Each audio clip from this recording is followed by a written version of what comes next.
안녕하세요. 반갑습니다. 사랑의 교회 부활절 예배에 오신 모든 성도님들을 그리스도의 사랑 안에서 진심으로 환영합니다. 오늘 부활절 예배를 드리는 우리 모두 위에 하나님의 한결같은 은혜와 평강이 하늘로부터 풍성히 부어주시기를 간절히 바라고 기도합니다. 우리 예배를 시작하면서 주기도문으로 주님의 나라를 기원하겠습니다. 우리의 예배 가운데 우리의 모든 걸음걸음마다 하나님의 나라가 하나님의 뜻이 하나님의 통치가 이루어 주시옵소서. 이러한 믿음의 고백으로 함께 찬양하겠습니다.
이제 우리 함께 전심으로 서로를 향하여 이 예배를 통하여 부어주실 하나님의 사랑과 축복을 선포합시다.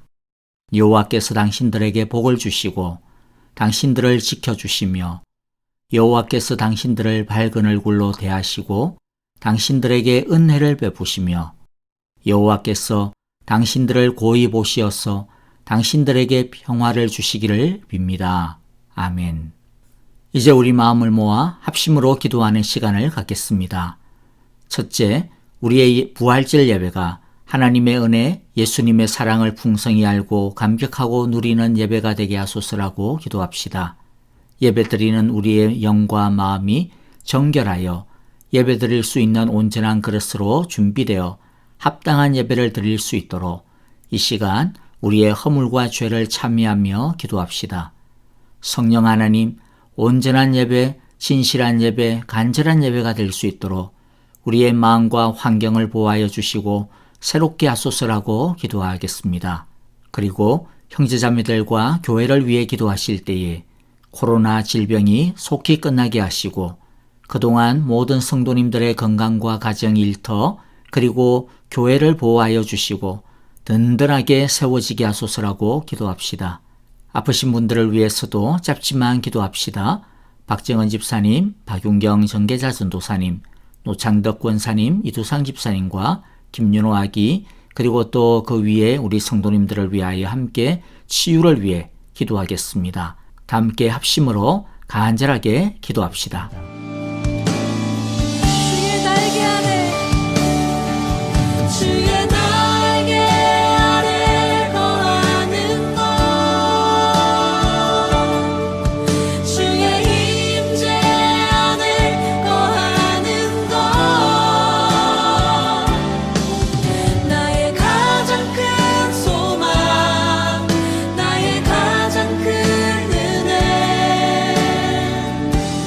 주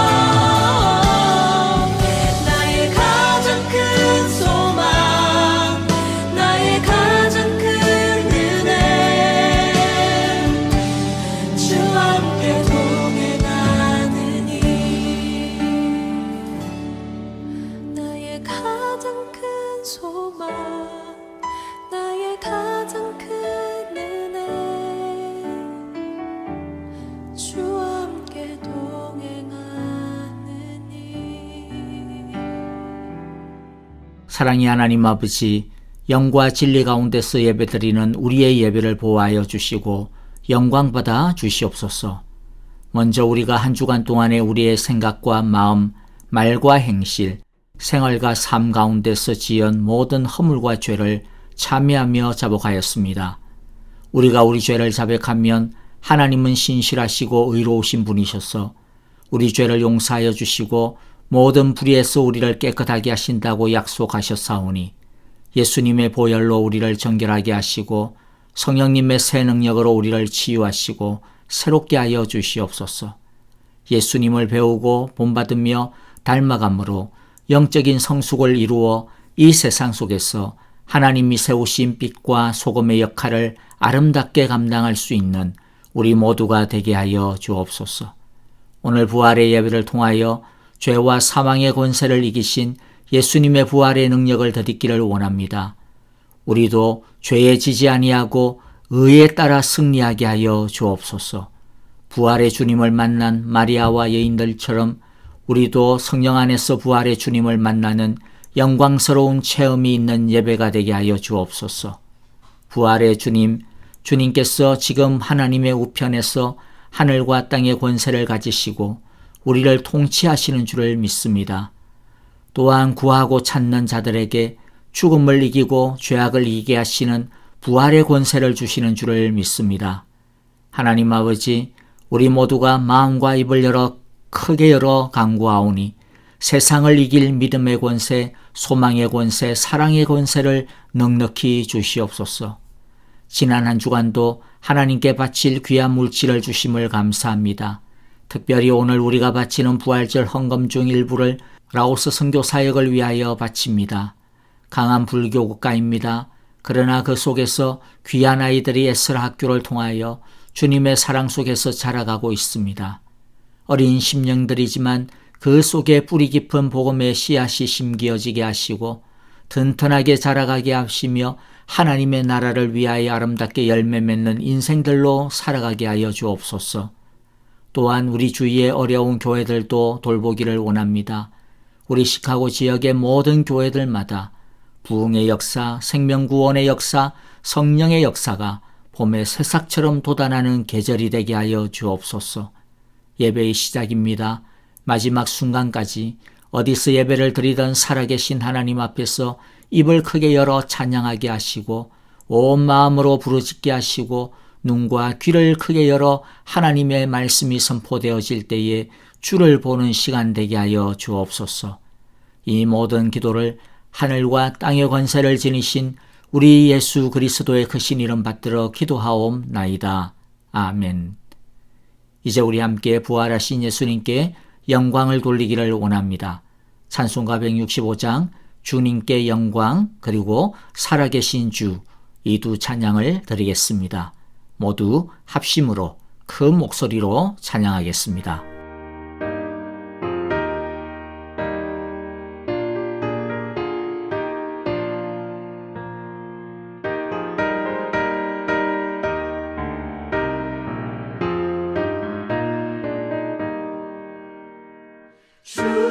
주님께 영광 다시 사신 주 사망 권세 모두 이기시었네. 흰 옷 입은 천사 돌을 옮겼고 누우셨던 곳은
하시고 죽음에서 부활하신 나의 구세주 살아계신 주 나의 참된 소망 걱정 근심 전혀 없네 사랑의 주네 갈 길 인도하니 내 모든 삶의 기쁨 늘 충만하네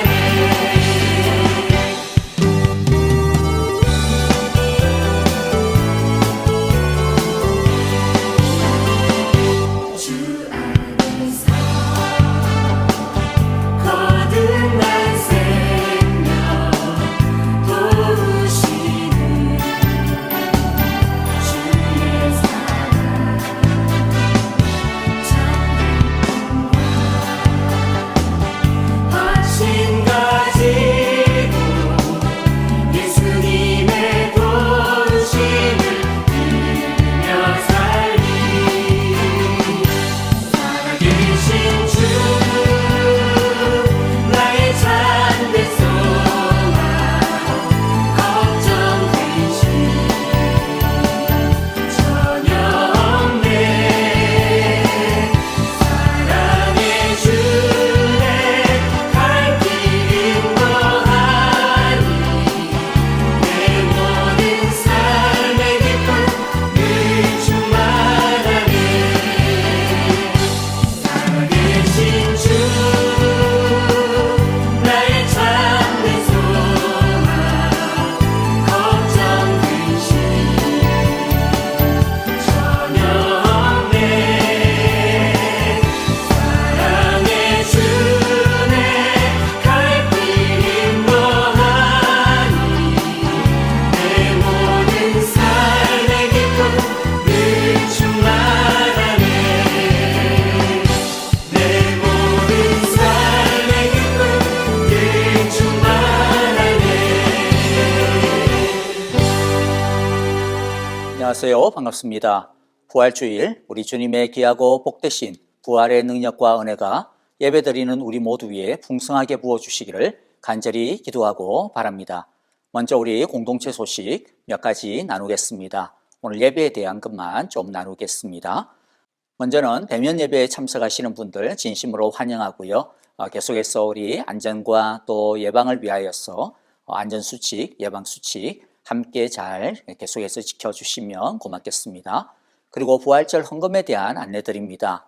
여러분들 정성으로 부활의 주님 감사드리며 부활절 헌금 참여해 주시기를 바라고요. 또 참여해 주신 모든 분들께 진심으로 감사드립니다.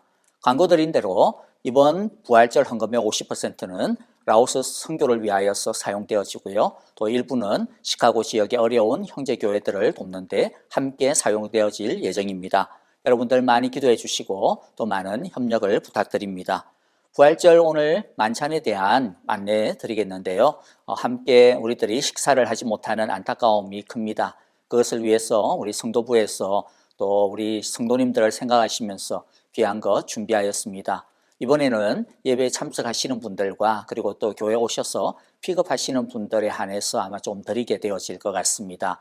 여러분들 모든 분들께 저희들이 또 배달을 하면서까지 돕지를 못해서 죄송하고요. 여러분들 또 양해를 드립니다. 온라인 예배를 드리시는 분들은요, 오후 1시까지 교회 오시면 준비되어진 음식 패키지를 받으실 수 있으실 것 같습니다. 여러분들 많은 분들이 좀 참여해 주시기를 바랍니다. 이제 오늘 우리에게 주시는 하나님의 말씀을 같이 보도록 하겠습니다. 오늘 하나님의 말씀은요, 마태복음 28장 1절부터 10절까지의 말씀을 중심으로 보겠습니다. 1절 제가 먼저 읽고요, 한 절씩 교독하도록 하겠습니다. 안식일이 지나고 일해의 첫날 동틀 무렵에 막달라 마리아와 다른 마리아가 무덤을 보러 갔다. 그런데 갑자기 큰 지진이 일어났다. 주님의 한 천사가 하늘에서 내려와 무덤에 다가와서 그 돌을 굴려내고 그 돌 위에 앉았다. 그 천사의 모습은 번개와 같았고 그의 옷은 눈과 같이 희었다. 지키던 사람들은 천사를 보고 두려워서 떨었고 죽은 사람처럼 되었다. 천사가 여자들에게 말하였다. 두려워하지 말아라. 나는 너희가 십자가에 달리신 예수를 찾는 줄을 안다. 그는 여기에 계시지 않다. 그가 말씀하신 대로 그는 살아나셨다. 와서 그가 누워 계시던 곳을 보아라. 그리고 빨리 가서 제자들에게 말하기를 그는 죽은 사람들 가운데서 살아나셔서 그들보다 먼저 갈릴리로 가시니 그들은 거기서 그를 뵙게 될 것이라고 하여라. 이것이 내가 너희에게 하는 말이다. 여자들은 무서움과 큰 기쁨이 엇갈려서 급히 무덤을 떠나 이 소식을 그의 제자들에게 전하려고 달려갔다. 그런데 갑자기 예수께서 여자들과 마주셔서 평안하냐 하고 말씀하셨다. 여자들은 다가가서 그의 발을 붙잡고 그에게 절을 하였다. 그때 예수께서 그 여자들에게 말씀하셨다. 무서워하지 말아라. 가서 나의 형제들에게 갈릴리로 가라고 전하여라. 그러면 거기에서 그들이 나를 만날 것이다. 아멘. 우리 기독교 신앙의 가장 큰 중심 주제는 예수 그리스도입니다. 그런데 그 예수님이 어떤 예수님이냐라고 하는 것이 중요하죠. 그래서 천주교와 개신교의 차이점을 우리가 좀 보면 특히 십자가의 모습에서 약간 차이가 나죠. 천주교의 십자가에는 언제나 예수님이 달려 계신 모습으로 나와 있습니다. 그러나 개신교의 십자가에는 예수님이 대부분 비어 있습니다. 왜 비어 있느냐 하면 예수님께서 십자가를 지나 부활하셨기 때문입니다. 그리고 성천하셨기 때문에 더 이상 십자가에 예수님께서 매달려 있지 아니한 모양인 것이죠. 부활을 강조하고 있습니다. 그렇다고 해서 여러분들 오해하지 마시기를 바랍니다. 예수님이 매달려 있는 십자가는 가짜다, 거짓이다 그렇게 말하는 것은 아닌 것 같아요. 십자가에 달리신 예수님도 우리의 신앙에 있어서 너무나도 중요합니다. 그 예수님의 희생과 대속의 죽음이 없으면 부활도 없고 또 우리의 구원도 있을 수 없기 때문에 중요합니다. 부활 없는 십자가가 의미가 없듯이 또 십자가 없이는 부활이 있을 수 없습니다. 하지만 우리의 신앙은 십자가에 달리신 그 예수님에게만 머물러 있어서는 안 된다라고 하는 것은 너무나도 분명한 사실일 것입니다. 오늘은 예수님의 부활이 우리에게 어떤 중요성을 지니는지에 대하여서 본문을 통하여 몇 가지 살펴보고자 합니다. 미리 말씀드리지만 이 짧은 시간에 우리들이 예수님의 부활의 모든 것을 다 담을 수 없고요. 또 한 가지 한계가 있다라고 하는 것을 말씀을 드리면 각 복음서의 부활의 이야기를 읽어보면 자세히 읽으신 분들은 뭔가 좀 서로가 뭔가 안 맞는다라고 하는 그런 다른 점을 좀 발견할 수 있을 거예요. 대표적으로 천사들이 나타난 때가 언제지? 또 제자들이 무덤을 찾아온 것이 언젠가? 또 마리아가 예수님을 만난 것은 언제냐? 이런 것들이 보기에 따라서는 조금씩 다를 수 있기 때문입니다. 왜 이 중요한 예수님의 부활 사건이 각 복음서마다 다르게 기록이 되어져서 우리로 하여금 헷갈리게 만들까? 그래서 어떤 사람은 예수님의 부활이 진짜 맞나? 이렇게 의심에 이르기까지도 하는데요. 여러분들 다 이렇게 좀 다른 이유는 각 복음서가 전하려고 하는 어떤 핵심적인 요소가 조금씩 다르기 때문입니다. 그래서 그 포인트를 중심으로 해서 강조하다 보니까 어떤 것은 심지어는 생략되기도 하고 어떤 것은 막 이렇게 묶여져 가지고 빠르게 진행되어지기도 해가지고 우리에게 보기에는 좀 다르게 느껴지는 것이죠. 제가 볼 때는 요한복음이 기록되어 하고 있는 그러한 예수님의 부활의 사건의 구성이 좀 더 자세하게 다루고 있지 않나라는 생각이 듭니다. 그러나 오늘 여기에서 우리들은 예수님의 이 마태가 기록하고 있는 관점에서 부활 사건을 좀 보려고 합니다. 오늘 우리들이 부활의 사건 하나하나를 시간별로 재구성하는 것이 중요한 목적이 아니기 때문에 그렇습니다. 오늘 말씀만으로도 우리는 충분히 부활의 은혜와 능력을 알 수 있기 때문이죠. 자, 그래서 여러분들 1절을 이제 보겠습니다. 1절을 보면 막달라 마리아와 여인들이 예수님의 무덤을 방문하죠. 이들은 예수님의 시신에다가 향유를 바르기 위해 가지고 기름을 준비해서 방문을 합니다. 그런데 찾아간 무덤에는 예수님이 없는 거예요. 시신이 없습니다. 당황하고 있었는데 천사들이 그들에게 나타나서 예수님은 살아나셨다. 이제 빨리 가서 제자들에게 알려주라. 그렇게 이야기를 합니다. 여자들은 너무나 당황하여서 예수님 제자들에게 빨리 알려주기 위해서 달려가고 있는데 그런데 도중에 또 예수님을 만나게 되어지죠. 자, 오늘 이러한 말씀들을 보면서요. 첫 번째는 무덤이 비었다라고 하는 이 중요성입니다. 예수님의 무덤이 비었다. 즉 예수님이 부활하셨다라고 하는 것입니다. 무덤이 비었다, 다시 사셨다라고 하는 그 의미가 어떤 것이 있을까? 첫째는 예수님께서 죄를 완전히 정복하셨다라고 하는 의미입니다. 죽음은 지난번에도 말씀드렸듯이 죄와 한 쌍입니다. 죄의 결과가 죽음이고 죽음은 죄의 싹시죠. 죄와 죄에 따른 저주와 심판이 바로 죽음입니다. 그런데 예수님께서 십자가에서 자신의 피와 생명으로 죄의 값을 다 지불하셨어요. 인류의 대표자로서 인류가 짊어져야 되는 모든 죄를 다 치루셨습니다. 그래서 이제는 죄가 힘을 잃어버린 것이죠. 그래서 비록 예수님이 무덤에 갇히셨으나 그러나 죽음은 더 이상 예수님을 붙잡을 수가 없었습니다. 그래서 죽음은 예수님을 감당할 수 없고 예수님을 토해낼 수밖에 없었던 것이죠. 그러므로 예수님을 자신의 속죄제물로, 자신의 화목제물로, 자신의 죄를 위한 희생제물로 삼고 하나님 앞에 나아가는 사람은 하나님께서 그 사람의 죄를 누구에게? 제물 대신 예수님에게 이렇게 옮겨주시는 거예요. 그리고 그 사람으로 하여금 죄 없다라고 선언해 주시는 것입니다. 그러므로 예수님을 구원자로 자신을 위한 제물로 믿는 자는 예수님의 피로서 예수님과 동일하게 부활의 능력 가운데 동참하게 되어지고 죄의 심판을 더 이상 받지 않는 것입니다. 둘째는 새 삶이 열렸다라고 하는 것입니다. 죄인은 죽으면 끝이죠. 죽으면 끝입니다. 죽으면 끝이라고 해가지고 죽으면 우리의 영혼이 사라진다거나 아니면 없어진다, 더 이상 존재하지 않는다, 그런 뜻이 아닙니다. 죽으면 영원한 심판밖에 없고 영원한 형벌밖에 없기 때문에 더욱더 끝인 것입니다. 그러나 예수님께서 죽음을 이기심으로 말미암아서 죽음 이후에 새로운 삶이 시작이 된 것입니다.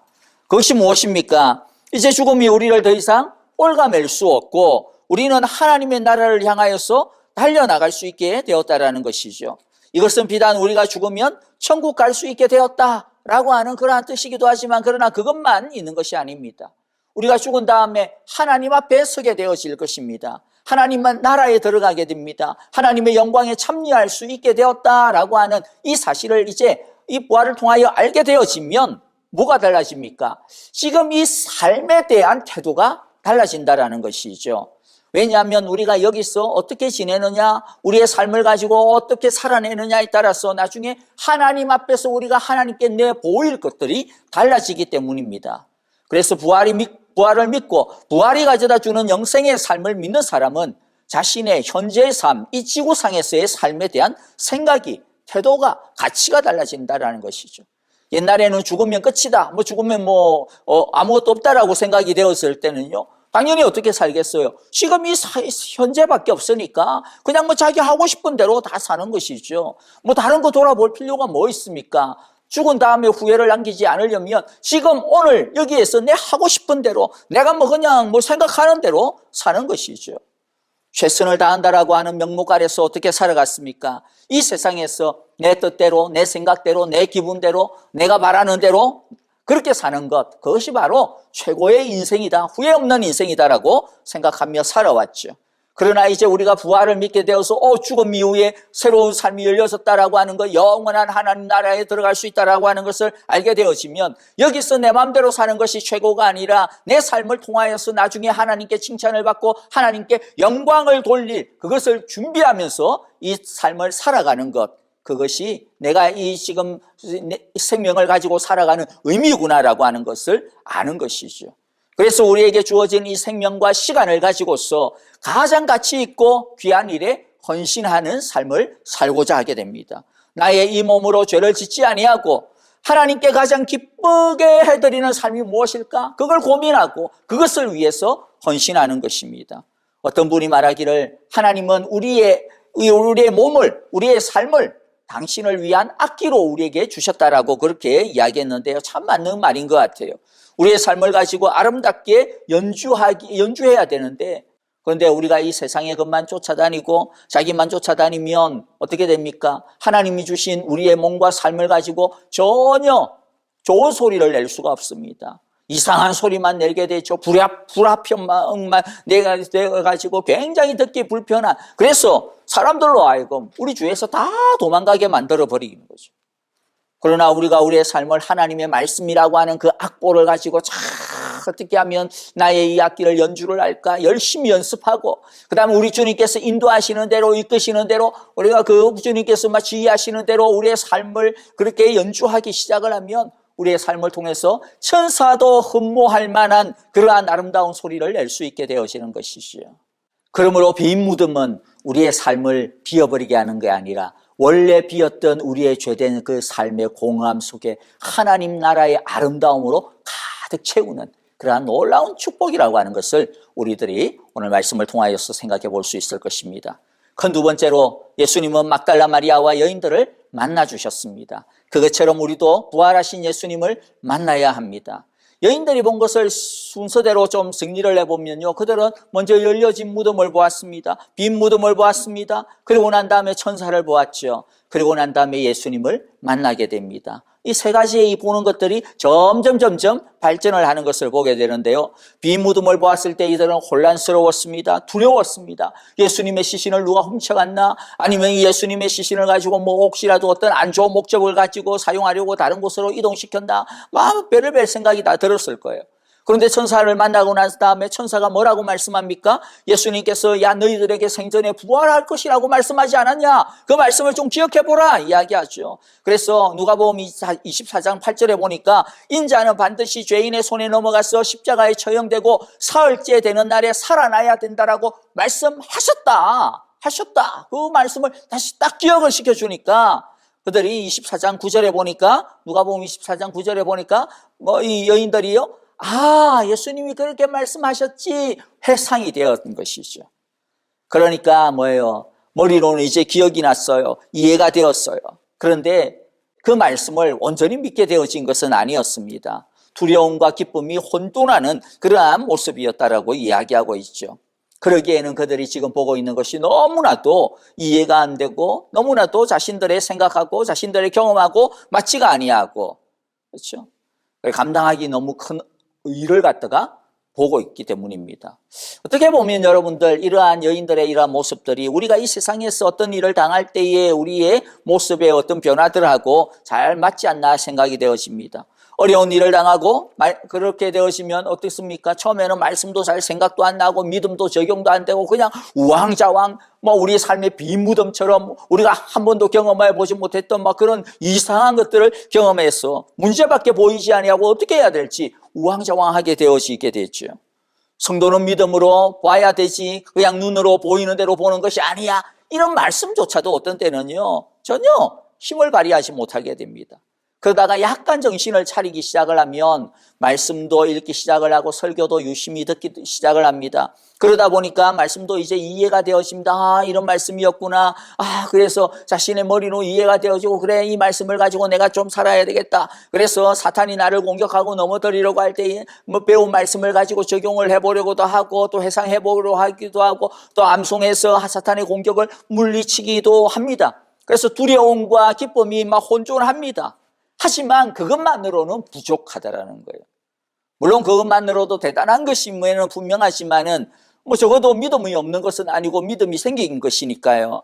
그러나 두려움이 완전히 사라지지 않았거든요. 평안이 찾아와 평안의 삶을 되어야 되는데 말씀이 회상하고 말씀을 가지고 이렇게 하는 것만으로는 어렵단 말이죠. 그만큼 금방 까먹기 쉽고 식어지기도 쉬운 게 또 우리들의 모습이기 때문입니다. 그래서 무엇이 필요한 거예요? 부활하신 예수님을 만나는 경험이 필요한 겁니다. 여인들이 예수님을 만났을 때 예수님께서 뭐라고 이야기합니까? 평안하뇨 이야기하죠. 평안하뇨. 무슨 말입니까? 너희들이 정말로 평안하기를 원하느냐? 그렇다라고 한다면 이제 나를 만나서 나와 함께 이야기를 나누자라고 하는 것입니다. 여러분들, 그런데 미리 말씀을 드리지만은 예수님을 만난 것과 같은, 이 여인들이 만난 것과 같은 경험을 우리들이 직접 이 여인들처럼 예수님을 이제 눈으로 봐야 된다, 그것을 이야기하는 것이 아닙니다. 오늘날 예수님을 우리들이 눈으로 보는 것은 혹시라도 가능할 수도 있지만은 대부분은 불가능하죠. 그러나 예수님은, 우리들이 예수님을 만날 수 있어요. 어떻게 만날 수 있습니까? 주님께서 가르쳐 주셨어요. 예수님은 자신이 하늘나라로 떠나가면서 제자들이 걱정했거든요. 이제 예수님 없으면 우리 어떡하나? 그때 예수님 뭐라 말씀하셨습니까? 나 대신에 다른 보혜사를 보내줄게, 성령님을 보내줄게 이야기한 거예요. 그래서 오늘날 우리들은 성령님 속에서 성령님을 통하여서 예수님을 만날 수 있는 체험과 경험을 할 수가 있는 것입니다.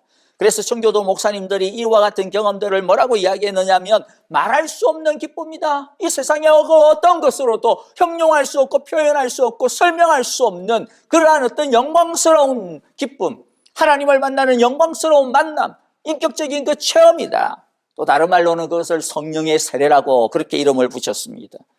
우리에게는 이제 단지 말씀을 회상하는 정도, 회상된 말씀을 추론하는 그 정도, 그것이 아니라 하나님께서 우리에게 주신 축복이 무엇입니까? 그것을 뛰어넘어서 영적인 영광스러운 주님을 인격적으로 만날 수 있는, 체험할 수 있는 축복을 우리에게 주신 것입니다. 그래서 우리 만나야 되는 거예요. 신앙은 머리로만 이해하는 지적인 활동이 아니라고 하는 것을 여러분 아셔야 됩니다. 신앙은 그냥 내가 예수님처럼 살아야지, 그래가지고 내가 어떻게 하면 적용할까, 그렇게 해서 내가 의롭게 행동하는 어떤 그런 의지적인 모습들, 그러한 어떤 변화만이 신앙의 전부가 아니에요. 우리는 마치 살아계신 예수님을 만나듯이 그렇게 예수님을 만날 수 있고 만나는 것, 이것이 진짜 아름다운 신앙의 모습입니다. 쉽게 표현을 하면 은혜 체험이라고 이야기할 수도 있을 것 같아요. 여러분, 이 체험의 스타일은 참 다양하다라고 하는 것을 아셔야 됩니다. 꼭 어떠한 모양, 어떠한 형식, 어떠한 체험만이 맞는 거 아니면 꼭 우리들이 사도 바울이 만난 것처럼 하늘에서 지금 이렇게 해야만 만나는 것 아니에요. 또 어떤 사람들은 방언을 받아야 된다, 성령 은사가 있어야 된다, 아니면 뒤로 넘어져야 된다, 이상한 소리를 해야 돼. 그런 것만이 성령을 체험하고 또 예수님을 만난 것이다. 그렇게 생각하는 사람들도 있기도 하는데 여러분 그렇지 않습니다. 그것만이 아니에요. 그러한 어떤 성령의 방언들, 그와 같은 것들은 너무나도 일부분이고 작은 부분입니다. 또 우리가 알아야 될 것은요, 이 체험의 강도도 참 다양해요. 약한 것에서부터 엄청나게 센 것까지 굉장히 다양합니다. 그렇기 때문에 꼭 이런 수준이어야 된다, 이렇게 말해서도 안 되는 것이죠. 분명한 것은 우리 자신들의 논리와 모든 이성의 판단을 넘어서 뛰어넘는 그 어떠한 영광스러운 하나님과의 만남, 인격적인 그 경험들, 영광스러운 확신이, 성령의 인치심이 우리에게 분명히 있다라고 하는 것입니다. 신앙은 들음에서 나는 것이 맞죠. 머리로 알아야 돼요. 지식으로 열심히 추론하고 적용하고 그 말씀을 우리들이 정말로 잘 해석하고, 그리고 그 말씀을 가지고 우리들 열심히 붙들고 살아야 돼요. 그러나 다시 말씀드리지만 그것만이도 전부가 아니라는 거예요. 주님이 개인적으로 우리를 만나주시고 내 믿음을 인쳐주시고 또 그러한 영광스러운 만남이 있습니다. 그리고 또 한 가지는요, 또 다른 오해가 없기를 바랍니다. 이런 체험이 없으면 가짜 신앙이다, 삼류 신앙이다, 그것을 지금 말씀드리는 것이 아닙니다. 하지만 이것은 하나님께서 성령님을 통하여서 모든 성도들에게 나누어 주시는 축복이라고 말씀하고 있습니다. 이 세상을 이기도록 우리에게 주시는 하나님의 영적인 무기이고 능력이 됩니다. 그래서 하나님이 우리에게 어떻게 이와 같은 것을 주실지는 아무도 몰라요. 단정할 수가 없어요. 하지만 성도라면, 성령을 모시고 있는 사람이라면 누구든지 얼마든지 부활의 주님을 만날 수 있는, 경험할 수 있는 축복을 누릴 수 있다는 거예요. 어떤 특별한 부류의 사람들에만 주어지는 특권이 아닙니다. 예수님을 믿어 구원받았습니까? 그렇다고 한다면 여러분들 안에 무엇이 있습니까? 성령님이 계십니다. 성령님을 모시고 있습니다. 그러면 여러분들도 성령 세례를 받을 수 있습니다. 성령의 인치심을 받을 수 있습니다. 성령의 강하고 뜨거운 확신을 가질 수가 있는 것입니다. 성령을 통하여 부활하신 예수님을 만날 수 있고 누릴 수 있는 축복을 누구든지 체험할 수가 있는 것입니다. 그리고 또 무슨 부흥회나 또 어떤 은사 집회 이와 같은 어떤 특별한 곳에서만 이와 같은 것들을 경험할 수 있는 것이 아닙니다. 여러분들 그러니까 이상한데 다른 이상한 건 아니고 다른 어떤 그 특별한 곳을 쫓아다니려고 애를 쓰지 마세요. 왜 그렇습니까? 성령님이 거기만 계시고 하나님이 거기만 계시고 이 자리에는 없습니까? 여러분의 집에는 없습니까? 여러분의 차 안에는 없습니까? 성령님이 어디 계십니까? 우리 안에 계시잖아요. 우리가 성령을 모신 전이잖아요. 누구든지 언제든지 어느 곳에서든지 어떤 시간에서든지 모든 신자 안에서 활동하시고 역사하시는 그 성령님을 사모하고 따르기만 하면 언제든지 어디서든지 주님을 만날 수 있음을 기억하시기를 바랍니다. 저는 우리 모두가 머리나 감정이나 행동 이와 같은 것들을 넘어서서 날마다 부활하신 살아계신 주님을 만나는 귀한 은혜가 있기를 바랍니다. 우리의 예배가 그런 영광스러운 예배가 되어지기를 바랍니다. 여러분들의 매일매일의 텐텐텐이, 여러분들의 매일매일의 말씀의 일기 시간이, 여러분들의 매일매일의 그 온라인 예배를 통한 매일 말씀의 매일 예배의 그 시간을 통하여서 바로 부활하신 주님을 만나는 그와 같은 말할 수 없는 기쁨 가운데 들어가는 놀라우신 은혜가 가득 차기를 간절히 바라고 축복합니다. 자, 그러면 이제 세 번째는요, 왜 마리아와 여인들은 부활하신 주님을 처음 만나게 되었을까? 다른 말로 하면 부활하신 주님은 왜 마리아와 여인들을 처음 만나 주셨을까라는 것입니다. 왜 수제자 베드로가 아니고, 왜 항상 그렇게 이야기하는 가장 사랑하는 그 제자 요한도 아니고, 왜 마리아냐, 왜 여인이냐라는 것이죠. 여기에는 앞으로 예수님께서 세우실 교회의 영광, 영적인 질서에 놀라운 비밀이 있는 것입니다.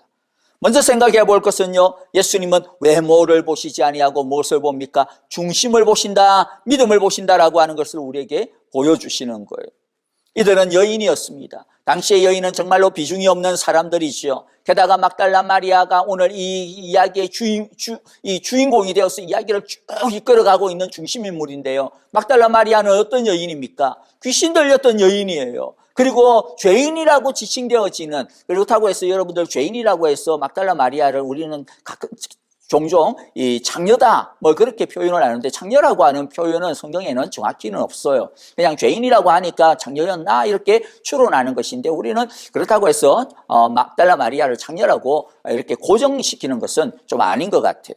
어쨌든 죄인으로 불리어지는 그러한 여인이었습니다. 분명히 문제가 많았던 여인이기에는 분명합니다. 그런데 예수님은 이 여인에게, 마리아에게 제일 먼저 나타나 주셨어요. 우리가 분명히 알아야 되는 것은 주님은 외모가 아니라 그 속에 있는 중심을 취하신다라는 것이죠. 중요한 역할을 한다고 해서 주님께서 뭐 더 중요하게 여기실 것이다? 아닙니다. 어떠한 자리에 있다고 해서 주님이 더 중요하게 여기실 것이다? 아닙니다. 그것은 사람의 생각이지, 사람의 질서이지, 예수님의 생각, 예수님의 질서는 아니에요. 중요한 것은 뭡니까? 중심 안에 어떤 믿음이 있느냐라고 하는 것입니다. 우리가 아시다시피 제자들은 예수님이 죽자 꽁꽁꽁꽁 두려워서 숨었습니다. 예수님이 살아나셨다라고 하는 이 말을 여인들이 전해줘도 대부분의 제자들은 그냥 더 믿지도 않았습니다. 겨우 베드로하고 요한이 뭐 찾아갔지만은 그냥 보니까 없어. 그러니까 뭐 더 놀래가지고 또 뭐 집으로 해내기 또 도망을 쳐가지고 나중에 보니까 어때? 전부 문 꽁꽁 닫아 걸고 두려웠어. 숨어 있었어요. 그러나 여인들은 죽음을 불사하고 이 이른 새벽에 예수님의 시신에 향유를 붓기 위하여서 주님께 나왔습니다. 주님은 막달라 마리아가 얼마나 주님을 사랑하고 그의 모든 마음과 뜻과 정성을 다하여서 주님을 향하여 서 있는지를 보시고 계셨어요. 그리고 아시고 계셨어요. 그리고 축복하시는 것입니다. 설령 그녀가 주님의 부활을 처음에는 믿지 못했죠. 그녀의 믿음이라고 해서 뭐 엄청나게 뛰어난 것도 아니었습니다. 그러나 주님에 대한 그녀의 사랑과 헌신만큼은 간절했고 진실하였고 그 어느 누구도 따를 수 없는 중심을 갖고 있었죠. 주님은 마리아의 그 믿음과 사랑을 보시고 그녀에게, 이 여인들에게 최초로 영광스러운 주님을 만나는 기쁨을 허락해 주신 것입니다. 주님이 지금 만나기를 원하는 사람이 누구일지 여러분들 그렇기 때문에 충분히 이해가 되지 않습니까? 누가 주님을 만나는지, 누가 부활하신 주님을 지금 만나게 되어질지 누가 만날까요? 마리아와 같은 믿음이죠. 이 여인들과 같은 믿음, 주님을 만나기 위하여 두려움과 모든 문제들을 뛰어넘고 이런 새벽에, 뭐 그렇다고 해서 새벽기도 이야기하는 게 아닙니다. 정말로 삶의 우선순위를, 그렇죠, 가장 앞에 뭐가 있습니까? 예수님 만나고 싶다. 예수님 만나야지. 시신이라도 내가 만나야지. 라고 하는 이 마음, 이 믿음이라는 거죠. 마지막으로 세 번째, 부활하신 예수님은 우리를 새로운 관계, 새로운 사명으로 부르시고 있습니다. 10절을 보면 그때 예수께서 그 여자들에게 말씀하셨다. 무서워하지 말아라. 가서 나의 형제들에게 갈릴리로 가라고 전하여라. 그러면 거기에서 그들이 나를 만날 것이다. 라고 말씀해 주셨어요. 예수님은 제자들을 지금 뭐라고 부릅니까? 제자들 이렇게 아니하고 형제들 이렇게 부른 것이죠. 예수님을 통하여서 하나님 안에서 이제 우리들은 예수님과 형제가 되었어요. 형제가. 그리고 갈릴리에서 그들을 만날 것이라고 합니다. 갈릴리에서 뭐하러 만날까요? 16절에 보면 제자들이 갈릴리로 가서 예수님을 만나는 장면이 나오죠. 그리고 거기에서 만나서 예수님께서 그들에게 무슨 말씀을 하십니다. 마태복음 20장 18절부터 20절의 말씀인데 우리가 흔히들 대사명이다라고 이름 붙이는 별명을 붙이는 그런 말씀이에요. 읽어보면 예수께서 다가와서 그들에게 말씀하셨다. 나는 하늘과 땅의 모든 권세를 받았다. 그러므로 너희는 가서 모든 민족을 제자로 삼아서 아버지와 아들과 성령의 이름으로 세례를 주고 내가 너희에게 명령한 모든 것을 그들에게 가르쳐 지키게 하여라. 보아라, 내가 세상 끝날까지 항상 너희와 함께 있을 것이다. 예수님께서 무엇을 하시는 거예요? 사명을 다시 확인시킵니다. 예수님께서는 제자들을 처음 부르면서 사람을 낚는 어부가 되게 하리라 그렇게 하셨는데 이제 다시 예수님이 이제 하늘나라에 올라가시기 전에 제자들에게 이 땅의 사명을 다시 확인시켜 주시는 것이죠. 자, 그런데 오늘 주목하려고 하는 것은요, 어떻게 이 제자들이 이와 같은 사명을 감당할 수 있을까라는 것입니다. 이렇게 두려워하고 이렇게 무서워하고 이렇게 연약한 그 제자들이 어떻게 세상을 향하여 나아갈 수 있을까? 우리들도 그런 생각, 그런 고민들이 들지 않습니까? 내가 주님의 제자로서 나도 정말로 주님의 그 사명자로서 삶을 살고 싶은데 나도 그 하나님 그 주님의 그러한 제자의 모습을 가지고 이 세상에서 빛과 소금의 역할들을 제대로 감당하며 나도 나의 삶과 나의 몸을 가지고 하나님께 기뻐하시는 아름다운 그러한 악기로 연주해 드리고 싶은데 우리의 고민이 뭐예요? 세상이 너무 커요. 세상이 너무 두려워요. 우리가 감당할 수가 없어요. 어떻게 해야 될까? 이게 우리의 고민이지 않습니까? 예수님께서 그 고민을 아셨어요. 그래서 18절에서 뭐라고 전제합니까? 나는 하늘과 땅의 모든 권세를 가지고 있다 이야기합니다. 부활하신 예수님이 어떤 분이라는 겁니까? 하늘과 땅의 모든 권세를 다 가지고 계시는 무한하신 권능의 하나님이시라는 것입니다. 이 말씀의 의도가 뭡니까? 주님께서 이 말씀을 하시는 의도가 뭐예요? 제자들에게 너희는 나에게 내가 가지고 있는 하늘과 땅의 권세를 달라고 하라는 것입니다. 무한히 구하라는 것입니다. 너희는 내가 가지고 있는 이것을 받아가지고 이 세상을 향하여 가라는 것이죠. 그래서 20절에 뭐라 그럽니까? 세상 끝날까지 내가 너희와 항상 함께 있을 것이다. 항상 함께 하시는 주님을 우리들이 어떻게 경험할 수 있어요? 권세 가지신 주님에게 나아가서 구하야지요. 그래야만 이 권세를 우리가 가질 수 있습니다. 예수님의 부활을 통하여서 이제 하나님의 나라는 무한한 은사와 무한한 길, 무한한 능력이 완전히 열려진 나라가 되었어요.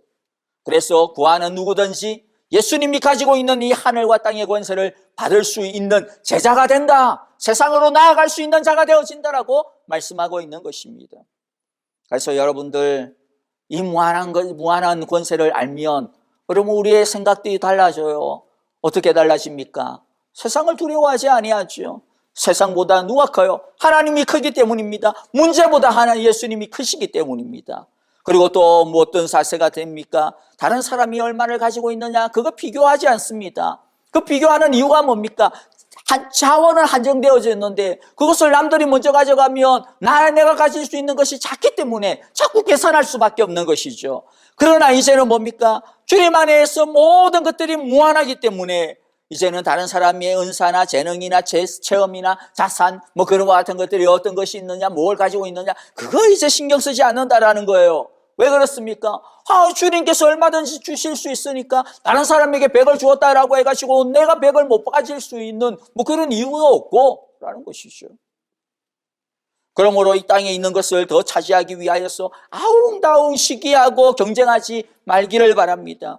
예수님의 권세의 주머니는 아무리 많이 써도 마르지 아니하는 그와 같은 무한한 셈이라고 하는 것을 기억하기를 바랍니다. 그리고 여러분들 또 하나 생각해야 될 것은요, 이전에 여러분들이 어떠한 은혜를 받았든지 그거 다 잊으셔야 돼요. 그것에 만족해서는 안 됩니다. 이전에 여러분들이 받았던 은혜의 체험들, 은혜의 경험들은요, 아직 시작도 하지 않은 것입니다. 그런데 마치 다 경험한 것처럼 엄청나게 큰 것을 경험한 것처럼 그렇게 이렇게 하고 또는 아니면 그 스스로 만족해서는 안 되는 것이죠.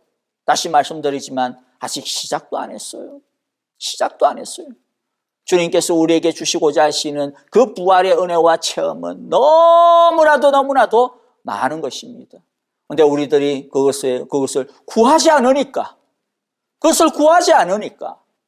하늘과 땅의 그 권세가 우리의 것이 되지 못하는 것입니다. 말씀을 정리합니다. 부활은 논리가 아닙니다. 지식이 아닙니다. 여러분, 부활에 대해서 부활에 대해 알려고 하는 것에 너무 많은 에너지를 쏟지 마세요. 부활에 대해서 아는 것에 대해서만 만족하지 마시고 부활하신 예수님을 만나시기를 바랍니다. 부활하신 예수님을 체험하시기를 바랍니다. 그래서 부활하신 예수님이 가지고 계신 그 무한하신 하늘과 땅의 권세를 여러분들도 우리들도 다 소유하기를 바랍니다.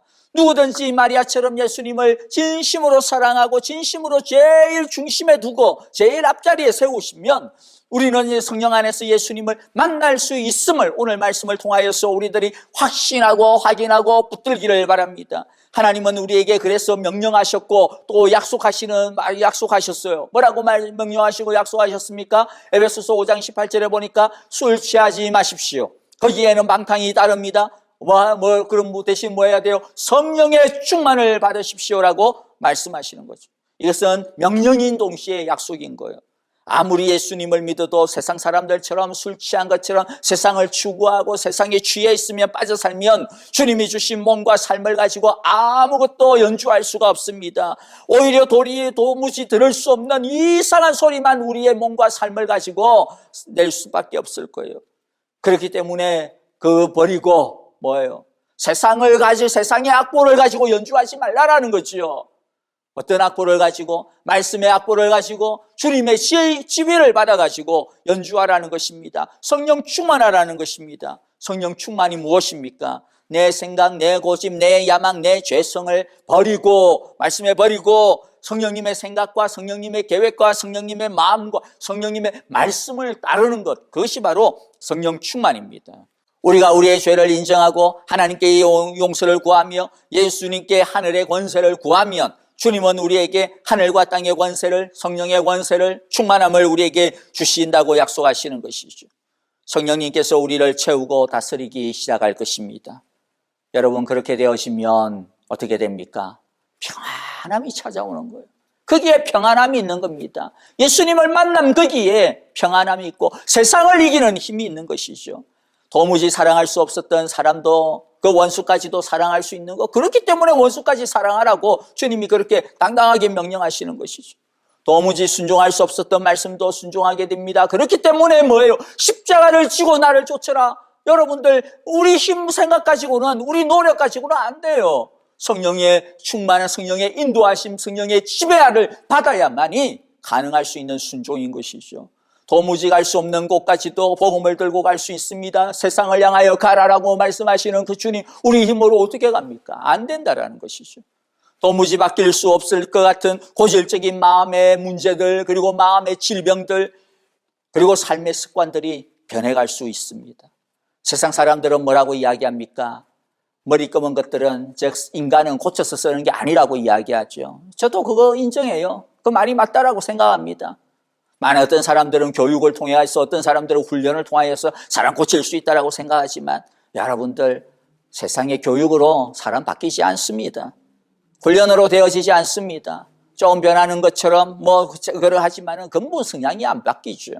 그래서 저는 이 세상의 교육이나 이 세상의 여러 가지 제도들 믿지 않습니다.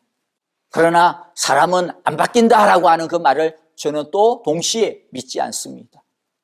바뀌는 곳이 있어요. 뭡니까? 말씀이 바뀌게 합니다. 성령 안에서 바뀝니다. 예수님을 만나면 바뀝니다. 성령 충만하면 바뀝니다. 그것은 죽은 예수님을 부활케 하신 생명의 영, 부활의 영이 그 사람 가운데 임하기 때문입니다. 단지 문제는 뭡니까? 우리가 가진 죄성 때문에 사탄이 우리를 공격하기 때문에 그 매일매일 우리들이 성령으로 채워지지 아니하면 자꾸만 우리 안에 그 죄성의 뿌리들이 살아날 수 있기 때문이죠.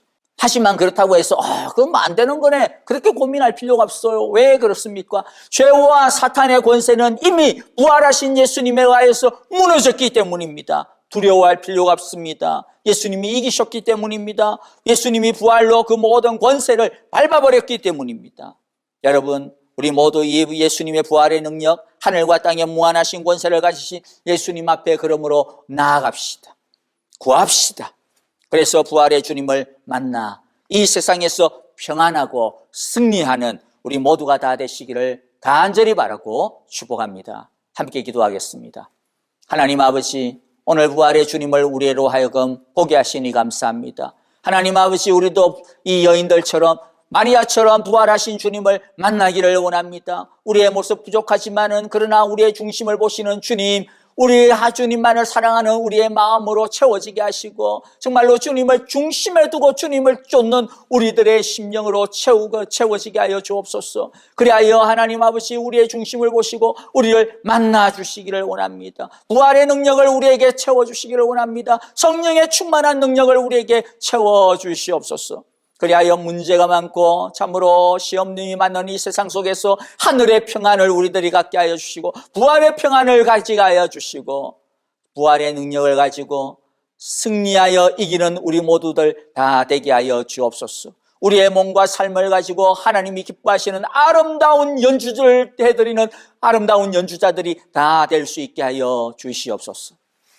이제는 우리 주 예수 그리스도의 크신 은혜와 하나님 아버지의 귀하신 사랑하심과 성령님의 인도하시며 또 우리와 날마다 동행하여 주시는 놀라우신 신실하심이 부활하신 주님을 만나기를 간절히 사모하고 이 세상의 생각, 우리 자신들의 죄성의 마음들 다 벗어버리고 성령 충만하기로 이 시간 또한 기도하며 그리하여서 하늘과 땅의 권세를 가지신 부활하신 주님의 그 능력으로 이 세상의 모든 것들을 이겨나가고 참 평안 가운데 거하기로 이 시간 다시 한 번 더 다짐하며 기도하며 주 앞에 간절하게 엎드리는 우리 모든 예배하는 우리 사랑의 교회 성도들과 하나님께서 우리에게 주신 귀한 가정과 자녀들, 우리에게 맡기신 생업과 일터, 우리를 통하여서 영광 받기를 원하시는 우리의 모든 믿음의 삶 위에 이제로부터 영원토록 함께 계시기를 축원하옵나이다. 아멘.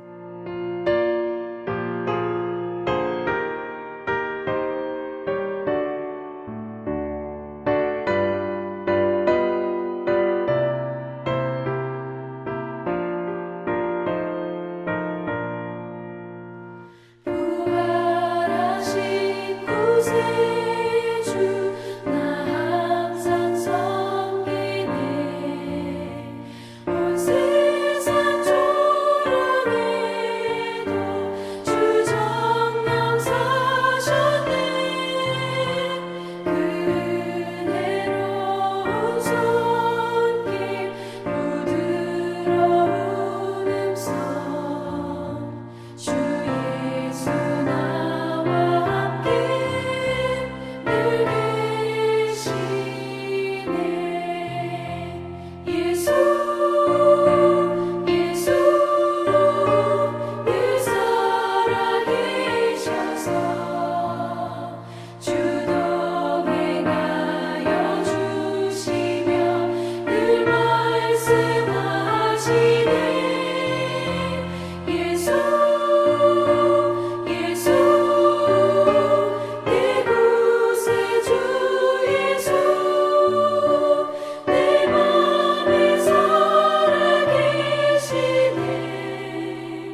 Hallelujah.